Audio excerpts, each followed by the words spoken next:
Be awake to PSL Hangama on Ramesh Speaks, brought to you by Lipton Yellow Label.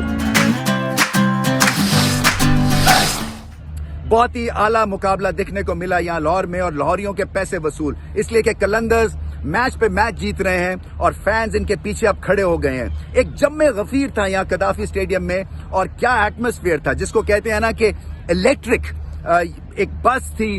Her ball के ऊपर reaction मिल रहा था कलंदर्स को और हर प्रेशर मोमेंट पे फैंस ने उनको बैक किया, इसलिए उनको क्लैरिटी भी आई। शायद एक्सिक्यूशन ऑफ प्लान में क्लैरिटी थी क्योंकि फैंस ने उनको कहीं प्रेशर में आने नहीं दिया, बल्कि ज़ल्मी वाले प्रेशर में आ गए और पहली दफा अपनी हिस्ट्री में उन्होंने 180 प्लस का टारगेट जो है वो डिफेंड नहीं किया। सो उनको भी सोचो विचार करना पड़ेगा कि कौन से बॉलर्स को खिलाना है कौन से नहीं। मगर ये कहानी कलंदर्स की और ये कहानी वीजा की, ये कहानी जो है क्रिस लिन की और सोहेल अख्तर की और फखर की, जो कि man of the match declare हुए, उनका फॉर्म में चलना बड़ा इंपॉर्टेंट है। इसलिए कि जब 180 प्लस का टारगेट आप चेस करेंगे, टॉप ऑर्डर अगर फंक्शन नहीं करेगा तो आपको मसले मसाइल रहेंगे। सो उनका फॉर्म में आना एक बहुत ही बड़ी वेलकम ब्रेक है कलंदर्स के लिए। सिलेक्शन भी ठीक थी, क्रिस लिन के आने से स्टेबिलिटी मिली इन्हें और डंक ने आज स्कोर नहीं किया, हैरानकुन बात है, मगर बताया कलंदर्स ने कि अगर डंक स्कोर नहीं भी करेंगे तो फिर भी हम इतने अच्छे हैं कि 180 प्लस का टारगेट चेस कर लेंगे।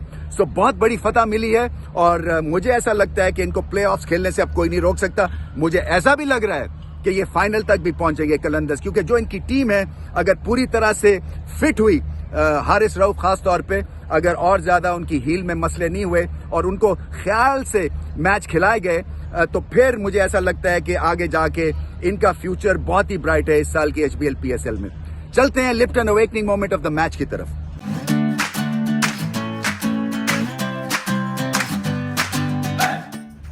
मेरे हिसाब से तो एक ही क्रिटिकल मोमेंट आया जो कि मेक और ब्रेक था, वो था वीसा का रन आउट, जो कि कामरान अकमल ने विकेट्स को बॉल लगाना था आखिरी ओवर में। वीजा अगर कहीं आउट हो जाते तो ना ही वो छक्का लगता, ना ही शायद कलंदर्स जो है इतनी मैच जीत सकते और मैच शायद ज़ल्मी फ्रॉम नोवेयर अपनी तरफ लेके जा सकते। मगर हमें पता है कि प्रेशर में मार्जिन जो है वो कम हो जाते हैं और आप प्रेशर में आ जाते हैं और शायद ऐसा ही हुआ क्योंकि किस्मत भी नहीं थी, डायरेक्ट हिट चाहिए थी। वीजा स्ट्राइक पे ना आते, वो स्ट्राइक पे आ गए और उन्हें छक्का लगा के जो है मैच अपने हक में कर लिया। सो ये मोमेंट था मेरे हिसाब से जो कि मेक और ब्रेक था ज़ल्मी के लिए। बट ओवरऑल एटमॉस्फेयर जबरदस्त है, क्वालिटी ऑफ क्रिकेट जबरदस्त है, PSL जो है सबके दिलों को जोड़ रही है, बॉन्डिंग सेशन हो रहा है लोगों का और लाहौरी खुश हैं। और जैसे मैंने कहा कि बहुत ही बढ़िया चांस है अब कलंदर्स का कि मैदान मार लें, मार लें।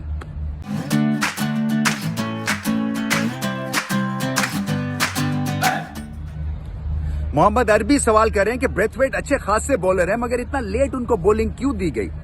मेरे ख्याल से उनका रोल था और रोल ऑलमोस्ट ठीक निभा गए थे वो, क्योंकि ग्रेट चेंज ऑफ पेस है, लंबे कद के हैं, कई दफा उनकी लेंथ पकड़ी नहीं जाती और जब वो स्लोअर बॉल करते हैं तो उनको एक्स्ट्रा बाउंस भी मिलता है। जैसे कि आप टॉप स्पिन करते हैं टेनिस में, उस तरह का इनको टेनिस लाइक बाउंस मिलता है जिसपे कि बड़ी हिट लगाना मुश्किल होती है।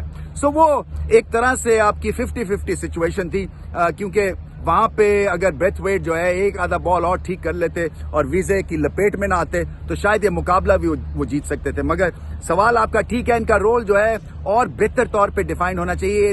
ये लास्ट मिनट एक स्टॉप गैप अरेंजमेंट नहीं होनी चाहिए ब्रेथवेट की, क्योंकि इन पिचेस के ऊपर पेस ऑफ द बॉल बड़ा जरूरी एक आपके पास हथियार है, जो कि ब्रेथवेट क्योंकि 6 फुट 6 इंच के हैं, तो इनका जो ड्रॉप है उस वहां से जहां से गेंद आते हैं और फिर गेंद ट्रेवल नहीं करता, तो एक बहुत ही अच्छा डिस्गाइज है और स्लाइट ऑफ हैंड है जिसको कहते हैं। सो इनका इस्तेमाल जो है वो अच्छी तरह से करना चाहिए और ऐसा नहीं होना चाहिए कि और बॉलर्स नहीं है तो इनको बॉल करवा दिया जाए।